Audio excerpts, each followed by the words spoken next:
नमस्कार दोस्तों, आपका हमारे YouTube चैनल MGK 17 में स्वागत है। और दोस्तों, आज हम लोग सीटेट 2020 के लिए हिंदी शिक्षा शास्त्र से संबंधित महत्वपूर्ण प्रश्न चर्चा करेंगे। ये प्रश्न दोस्तों सारे सीटेट के एग्जाम में पूर्व की परीक्षाओं में आ चुके हैं और बार बार रिपीट होते हैं। तो देखते हैं दोस्तों, पहला प्रश्न दोस्तों है, भाषा सीखने सिखाने का उद्देश्य है। भाषा सीखने सिखाने का क्या उद्देश्य है? तो चार ऑप्शन दोस्तों यहाँ पे है। पहला दोस्तों है, अपनी बात की पुष्टि के लिए तर्क देना, विभिन्न स्थितियों में भाषा का प्रभावी प्रयोग करना, अपनी बात कहना सीखना और दूसरों की बात समझना या सीखना। तो दोस्तों यहाँ पे हमारा जो राइट आंसर दोस्तों है वो दोस्तों है ऑप्शन सेकंड। भाषा सीखने सिखाने का उद्देश्य होता है कि विभिन्न स्थितियों में भाषा का प्रभावी प्रयोग करना। दोस्तों, हम समाज में रहकर विभिन्न परिस्थितियों का सामना करते हैं जिसमें भाषा की अहम भूमिका होती है, और भाषा को सीखने सिखाने का उद्देश्य यही होता है कि वह सभी परिस्थितियों में भाषा का प्रभावी प्रयोग करें। नेक्स्ट प्रश्न दोस्तों है, एक भाषा शिक्षक के लिए सर्वाधिक महत्वपूर्ण है। तो चार ऑप्शन है, बच्चों को भाषा प्रयोग के अवसर प्राप्त करवाना, भाषा की त्रुटियों के प्रति कठोर रवैया अपनाना, तीसरा है भाषा की पाठ्य पुस्तक, चौथा है भाषा का आकलन। तो दोस्तों यहाँ पे हमारा जो राइट आंसर दोस्तों है वो दोस्तों है ऑप्शन पहला, बच्चों को भाषा प्रयोग के अवसर उपलब्ध करवाना। दोस्तों, सभी छात्र छात्राओं को भाषा प्रयोग के अवसर उपलब्ध कराना भाषा शिक्षा का सबसे महत्वपूर्ण उद्देश्य माना जाता है, क्योंकि तभी विद्यार्थियों का भाषाई विकास अच्छी तरीके से हो पाता है। नेक्स्ट दोस्तों है, भाषा का प्रयोग। तो पहला ऑप्शन है, जीवन के विभिन्न संदर्भों में होता है, दूसरा है केवल परीक्षा में होता है, तीसरा ऑप्शन है केवल पाठ्य पुस्तक में होता है, चौथा है केवल मुद्रित सामग्री में होता है। तो दोस्तों यहाँ पे हमारा जो राइट आंसर दोस्तों है, भाषा का प्रयोग पहला ऑप्शन सही है, जीवन के विभिन्न संदर्भों में होता है। दोस्तों, भाषा का प्रयोग हम जीवन के विभिन्न संदर्भों में करते हैं, चाहे वह पाठ्य सामग्री को आत्मसात करने में हो, अथवा किसी के साथ बातचीत करने में हो, अथवा समाज के विभिन्न क्रियाकलापों में हो। तो यहां पे भाषा का प्रयोग जीवन के विभिन्न संदर्भों में होता है। नेक्स्ट क्वेश्चन दोस्तों है, भाषा स्वयं में। भाषा स्वयं में क्या है?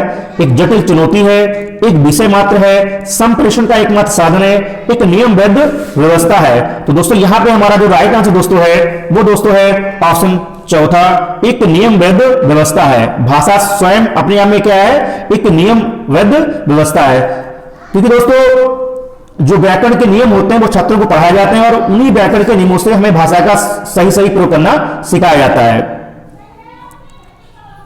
नेक्स्ट दोस्तों है, भाषा की कक्षा में एक शिक्षक बच्चों से क्या अपेक्षा करता है? तो चार ऑप्शन है, बच्चों की अपनी मातृभाषा का बिल्कुल भी प्रयोग ना करें, बच्चे सवालों के बने बनाए जवाब ना दें, तीसरा है बच्चे सवालों के बने बनाए जवाब दें, चौथा है संस्कृत निष्ठ भाषा में ही जवाब दें। तो दोस्तों यहां पे हमारा जो राइट आंसर दोस्तों है वो है ऑप्शन दूसरा, बच्चे सवालों के बने बनाए जवाब ना दें। एक भाषा की कक्षा में एक शिक्षक बच्चों से यह अपेक्षा रखता है कि बच्चे सवालों के बने बनाए जवाब ना दें, क्योंकि दोस्तों जो भी भाषा की कक्षा में शिक्षक होता है वो ये अपेक्षा करता है कि बच्चे सीधे सीधे तौर पर किसी उत्तर विशेष को ज्यों का त्यों ना कहकर अपनी भाषा का प्रयोग करके प्रश्न का उत्तर दें।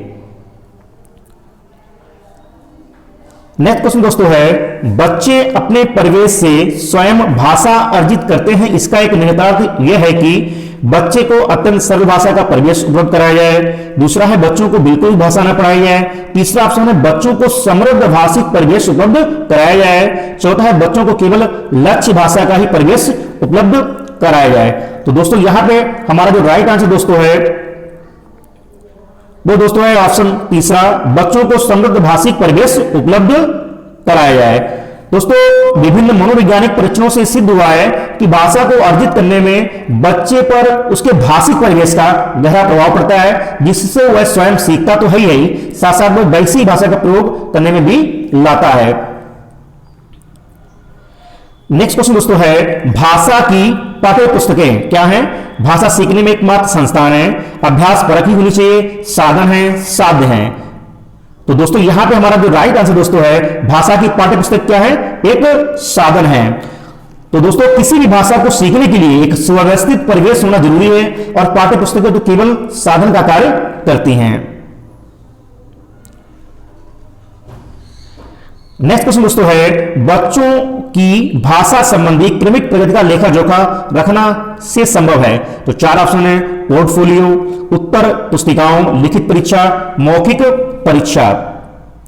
तो दोस्तों यहां पे हमारा जो राइट आंसर दोस्तों है वो है ऑप्शन पहला, पोर्टफोलियो। दोस्तों पोर्टफोलियो में किसी भी बच्चे का पूरा लेखा जोखा रहता है, उसकी सभी क्रियाकलाप, गतिविधियां एवं अर्जित उपलब्धि का क्रमिक ब्यौरा पोर्टफोलियो से ही संभव है।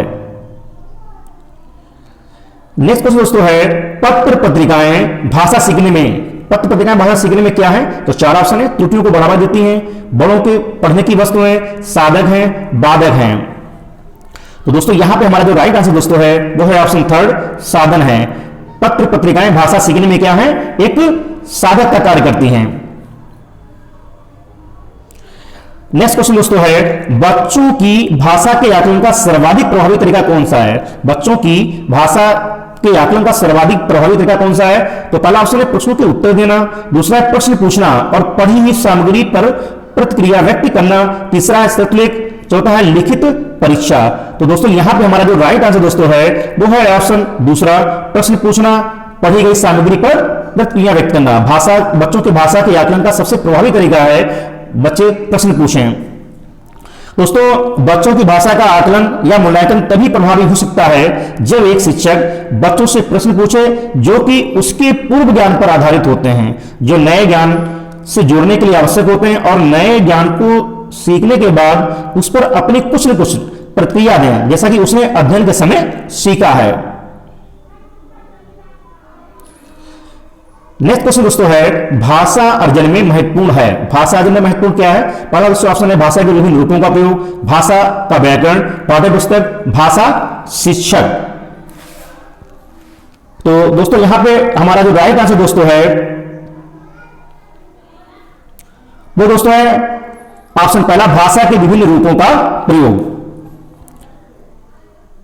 तो दोस्तों भाषा अर्जन में सबसे महत्वपूर्ण क्या है? भाषा के विभिन्न रूपों का प्रयोग। दोस्तों भाषा के अनेक रूप एवं संदर्भ होते हैं, विभिन्न संदर्भों में उसका प्रयोग करना उसके भाषा अर्जन में सर्वाधिक महत्वपूर्ण होता है। दोस्तों ऑप्शन पहला हमारा सही है। नेक्स्ट क्वेश्चन दोस्तों है निम्नलिखित में से कौन सा भाषा शिक्षण का उद्देश्य है? तो पहला है भाषा सीखते समय त्रुटियां बिल्कुल ना करना, दूसरा है भाषा की बारीकी और सौंदर्य बोध को सही रूप से समझने की क्षमता को हतोत्साहित करना, तीसरा है भाषा की व्याकरण सीखने पर बल देना और चौथा दोस्तों है निजी अनुभवों के आधार पर भाषा का सृजनशील प्रयोग करना। तो दोस्तों यहां पे हमारा जो राइट आंसर दोस्तों है वह है ऑप्शन 4, निजी अनुभवों के आधार पर भाषा का सृजनशील प्रयोग करना। अगला क्वेश्चन दोस्तों है प्रश्न पूछना, प्रतिक्रिया व्यक्त करना, परिचर्चा में भाग लेना, वर्णन करना, ये सब क्या है? तो पहला ऑप्शन दोस्तों है भाषा आकलन के तरीके मात्र हैं, दूसरा ऑप्शन है भाषा सीखने सिखाने तथा आकलन के तरीके हैं, तीसरा केवल शिक्षण पद्धतियां हैं, चौथा केवल साहित्यिक गतिविधियां हैं। तो दोस्तों यहां पे हमारा जो राइट आंसर दोस्तों है वो दोस्तों है ऑप्शन दूसरा, भाषा सीखने सिखाने तथा आकलन के तरीके हैं। दोस्तों भाषा के आकलन के अंतर्गत जो मुख्य बिंदु हैं वो यही है दोस्तों, प्रश्न पूछना, अपनी प्रतिक्रिया व्यक्त करना, किसी परिचर्चा में बढ़ चढ़कर हिस्सा लेना और विभिन्न संदर्भों में व्याख्या करना आदि। तो ऑप्शन दूसरा दोस्तों हमारा सही है।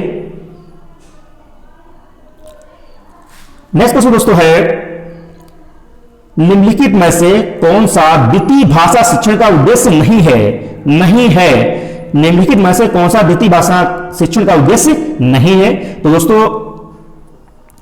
पहला ऑप्शन दोस्तों है बोलने की क्षमता के अनुरूप लिखने की क्षमता का विकास करना, दूसरा ऑप्शन दोस्तों विभिन्न क्षेत्रों में स्थितियों में हिंदी की विभिन्न प्रयुक्तियों को समझने की योग्यता का विकास करना, तीसरा हिंदी के व्याकरणिक नियमों को कंठस्थ करना और चौथा दोस्तों है दैनिक जीवन में हिंदी समझने तथा बोलने की क्षमता का विकास करना। तो दोस्तों पूछा गया कि नहीं है, तो यहां पे हमारा जो राइट आंसर दोस्तों है वो है ऑप्शन तीसरा, हिंदी के व्याकरणिक नियमों को कंठस्थ करना। यह द्वितीय भाषा शिक्षण का उद्देश्य नहीं है। दोस्तों भाषा शिक्षण का उद्देश्य दैनिक जीवन में बोलना, लिखना, पढ़ने की क्षमता का विकास करना और विभिन्न क्षेत्रों में स्थितियों में हिंदी की विभिन्न प्रयुक्तियों को समझने की योग्यता से है। तो यहां पे हमारा जो नहीं होना चाहिए दोस्तों, जो भाषा शिक्षण का उद्देश्य नहीं है वो है दोस्तों ऑप्शन थर्ड, हिंदी के व्याकरणिक नियमों को कंठस्थ करना नहीं है। नेक्स्ट दोस्तों है हिंदी भाषा का मूल्यांकन करते समय आप सबसे ज्यादा किससे महत्व देंगे? तो पहला है व्याकरणिक नियम, सीखने की क्षमता का आकलन, काव्य सुंदर, नियम, निबंध लिखने की योग्यता।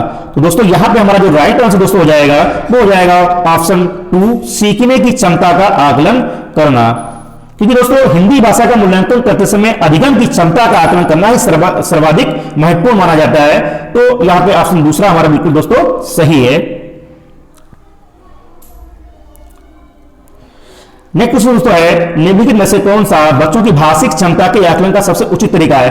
तो चार ऑप्शन दोस्तों है, संज्ञा शब्दों के 2 उदाहरण दीजिए, बादल, आसमान, चिड़िया, बच्चे के साथ संज्ञा शब्दों का प्रयोग करते हुए कहानी लिखना, तीसरा संज्ञा की परिभाषा को पूरा कीजिए, संज्ञा को परिभाषित कीजिए। तो दोस्तों यहां पे हमारा जो राइट आंसर दोस्तों है वो है ऑप्शन 2, बादल, आसमान, चिड़िया, बच्चे के साथ संज्ञा शब्दों का प्रयोग करते हुए कहानी लिखना भाषिक क्षमता का सबसे उचित तरीका है। दोस्तों प्राथमिक स्तर के बच्चों की भाषिक क्षमता का आकलन का सबसे अच्छा तरीका अपने दैनिक जीवन में अनुभव किए जाने वाले शब्दों जैसे बादल, आसमान, चिड़िया एवं बच्चों आदि संज्ञा का शब्दों का प्रयोग करते हुए कहानियों की रचना करना ही सबसे प्रमुख उद्देश्य है। नेक्स्ट दोस्तों है बच्चों की मौखिक अभिव्यक्ति का विकास करने के लिए सबसे कम प्रभावी तरीका कौन सा है? तो चार ऑप्शन है, संबद्ध अदायगी, व्याकरण आधारित संरचना अभ्यास, अपने अनुभवों का वर्णन और बातचीत करना। तो दोस्तों यहां पे हमारा जो राइट आंसर दोस्तों है वो दोस्तों है ऑप्शन 2, व्याकरण आधारित संरचना अभ्यास करना, ये सबसे कम प्रभावी तरीका है। नेक्स्ट दोस्तों है भाषा सीखने के लिए कौन सा कारक सर्वाधिक महत्वपूर्ण है? तो पहला है समृद्ध भाषिक वातावरण, भाषा के व्याकरणिक नियम, पाठ पर आधारित प्रश्नोत्तर, भाषा की पाठ्य पुस्तक। तो दोस्तों हमारा यहां पे जो राइट आंसर दोस्तों हो जाएगा वो हो जाएगा ऑप्शन पहला, भाषा सीखने का जो सबसे प्रभावी सर्वाधिक महत्वपूर्ण जो कारक माना जाता है, जो फैक्टर माना जाता है, समृद्ध भाषिक वातावरण। पहला ऑप्शन दोस्तों सही है, समृद्ध भाषिक वातावरण। नेक्स्ट क्वेश्चन दोस्तों है दृष्टिबाधित बच्चों को भाषा सिखाते समय क्या होना चाहिए? अधिक से अधिक मौखिक भाषा का प्रयोग करना चाहिए, उन्हें कक्षा में अलग से बैठाया जाना चाहिए ताकि उन पर विशेष ध्यान दिया जा सके, उन्हें विभिन्न भाषिक गतिविधियों में शामिल नहीं करना चाहिए, कम पाठों वाली पाठ्य पुस्तक का निर्माण किया जाना चाहिए। तो दोस्तों यहां पे हमारा जो राइट आंसर दोस्तों हो जाएगा वो हो जाएगा दोस्तों ऑप्शन पहला, अधिक से अधिक मौखिक भाषा का प्रयोग करना चाहिए। दृष्टिबाधित बच्चों को भाषा सिखाते समय जो सबसे महत्वपूर्ण माना गया दोस्तों वो है अधिक से अधिक मौखिक भाषा का प्रयोग किया जाए। नेक्स्ट दोस्तों है काफी इंपॉर्टेंट है, ये कई बार पूछा गया है, बहुभाषिकता क्या है?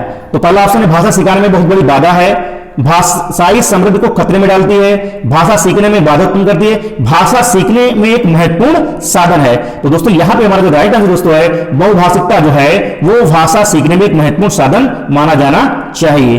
दोस्तों ये थे सीटेट के हिंदी पेडागोजी के महत्वपूर्ण प्रश्न। अगर दोस्तों आपको ऐसी वीडियो चाहिए तो प्लीज हमारे यूट्यूब चैनल को सब्सक्राइब कीजिए और मिलते हैं दोस्तों नेक्स्ट वीडियो में। Thank you.